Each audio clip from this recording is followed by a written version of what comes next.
you feel like you were being savaged by critics personally? Or you felt like other people in the industry were coming after you? Or where did you feel the attack was coming for you during that process? I felt like people in the industry definitely were coming for me. If you recall, the movie came out in like the early days of Twitter. And I've never... You're not like a social media person. But kind of vaguely, maybe. People are very careful with their tweets these days, but back then Twitter was a new social media platform, and people were like reckless. So I would like search my name, which is idiotic. I don't do that. I do not do that stuff anymore. Okay. And I would see like actual peers of mine, like other writers and other directors making fun of me and making fun of the movie, I guess assuming I wouldn't see the tweet. Yeah. But it was like, oh my God, like I'm being attacked from the inside. Like and critics were awful. But for me, what was surprising was I felt like they didn't actually watch the movie. Like, how could they review it the way that they did after having watched the movie? I do feel like, obviously, it was mismarketed. And I think that's you probably feel a lot of anger about that, right? Or you did at the time, because it was marketed in a way. Yeah, that it didn't really give it much of a chance, but it's their job to be impartial and be neutral and to watch a movie and review it that way. And that's obviously not what happened. Because... And I don't like anything that I do, but even I, after seeing the movie, was like, this is a great, great movie.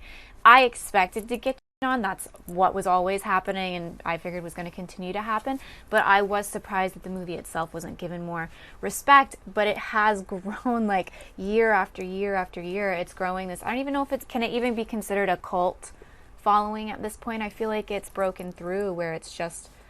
a lot of people are obsessed with this movie. They truly are. I hear more about this movie than any other project I've worked on. If I get randomly stopped in the grocery store, which is strange enough for a writer. That doesn't happen to a lot of screenwriters, so I feel very fortunate.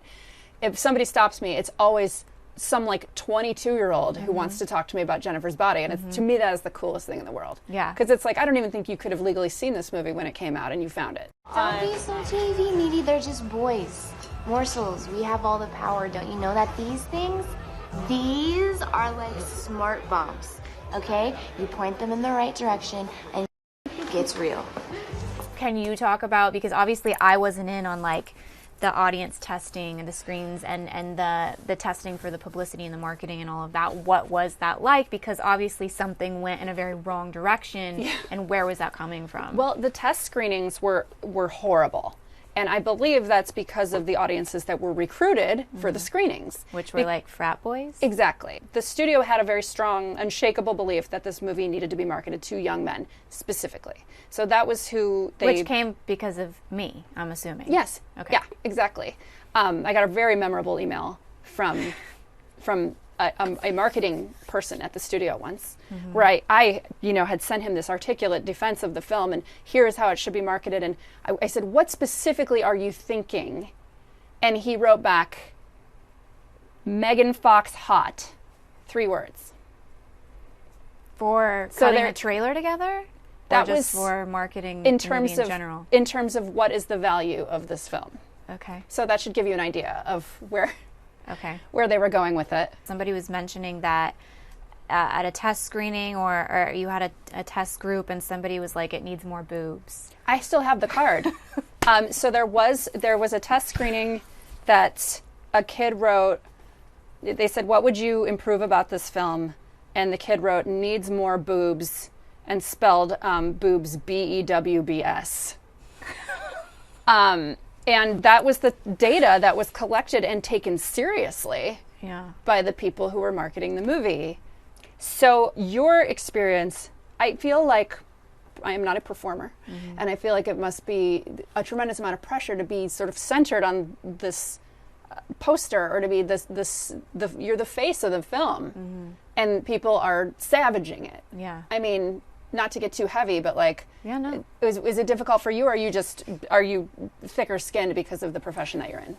No, I'm actually incredibly sensitive, and there was so much going on with me at that time that just that movie being picked apart wasn't at the top of my. That I was getting bullied from all angles, and it wasn't that in particular was hurtful.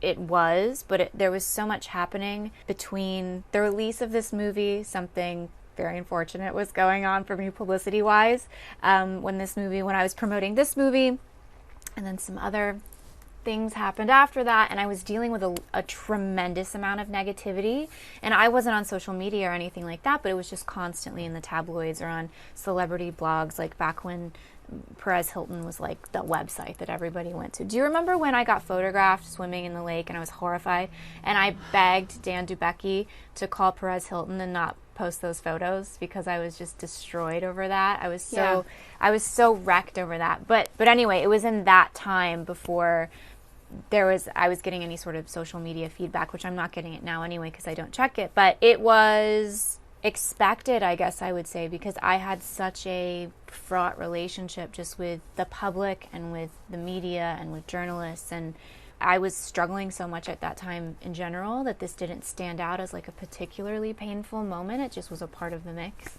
But it's overwhelming because what was happening there, and you must have been taken aback by like how sexualized I was and how I was like reduced to, objectified is like, it's not the right word. It doesn't capture what was happening to me at the time. Yeah. But it wasn't just with that movie. It was with every producer I worked with. So that was it preceded a breaking point for me where you said you had to go into therapy. I had, I think, a genuine psychological breakdown probably where I wanted just nothing to do. I didn't want to be seen. I didn't want to have to take a photo. I didn't want to have to do a magazine. I didn't want to have to walk a carpet. I didn't want to have to be seen in public at all because the fear and the belief, the absolute certainty that I believed that I was going to be mocked or spat at, or someone would yell at me, or people would stone me or savage me for just being out and being whatever. I didn't look perfect. I was too fat. I was too thin. I was stupid. I was offensive. I was a waste of space. I was a bad actress. Whatever. Well, all of the things you can think of. I anticipated experiencing that because my belief system was, from what I had experienced, that the world wasn't going to accept me. And so I just went through a very dark moment after that. We must have been going through it at the same time, and we didn't know.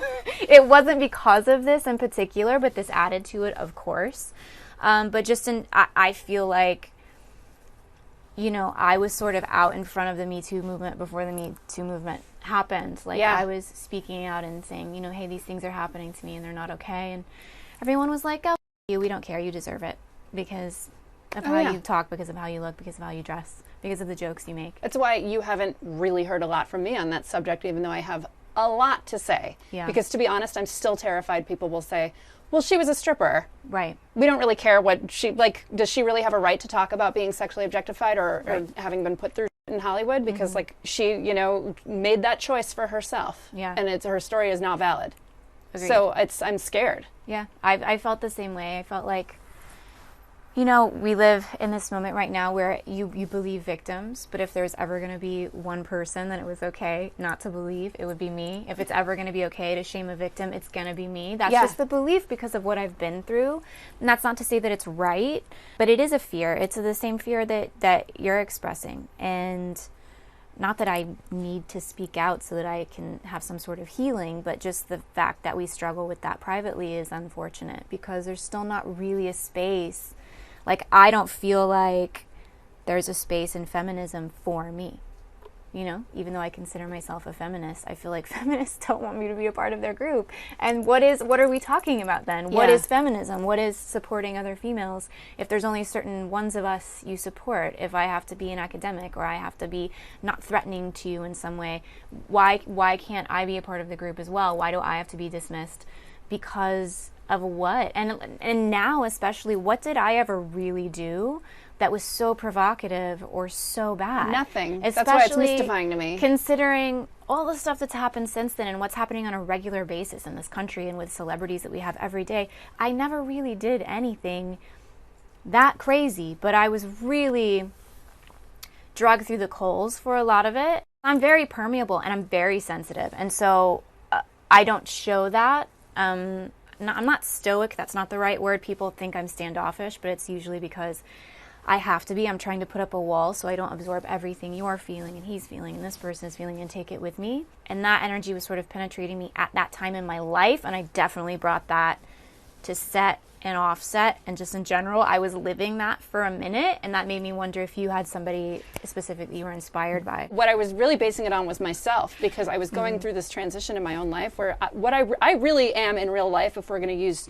Jennifer's body characters as a metaphor, I'm a needy, okay? Like I am a bookish, insecure, cowardly person. And I had created, and my real name is Brooke, and I had created this Diablo Cody persona to survive and to get attention, which is something that I desperately needed at that time in my life, because nobody ever listened to me. And then suddenly when I changed my name and started doing uncharacteristic things, suddenly for the very first time in my life, people were interested. You know, I've never experienced fame on your level, nothing even remotely close. But I was suddenly like a public figure, which is unusual for a writer. And I was like chasing the dragon in a way. Like when you get used to that level of attention and you want more of it, even though you know it's toxic and you know it's not really who you are.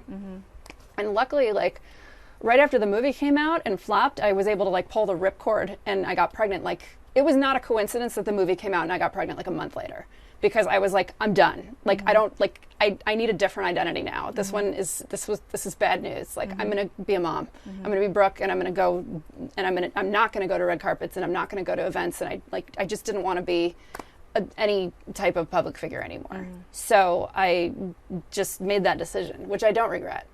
Like I've gotten better every day since then. Yeah. But it was definitely like a sort of autobiographical for me writing that movie.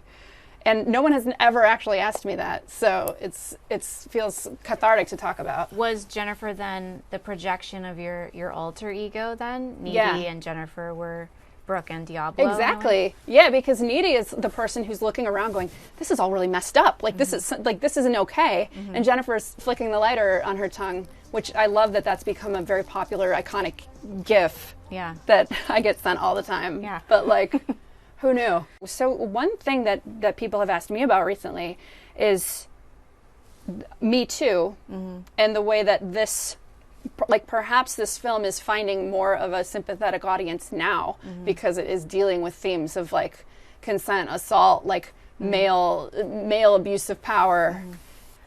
What I had specifically in talking about all of this more recently was I realized that in filming that scene where they sacrifice me, that for me, that was really reflective of, I felt like my relationship with the movie studios at that point.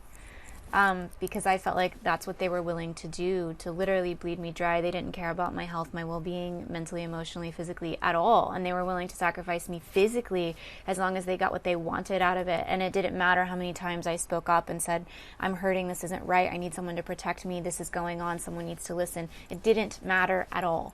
And so in that moment, they kind of were a representation of what I was dealing with that way. But a lot of people love that band, that fictional band that you created. That's become iconic on its own, which is really interesting. And I see people dressed as Jennifer for Halloween. I see people dressed as Adam's character.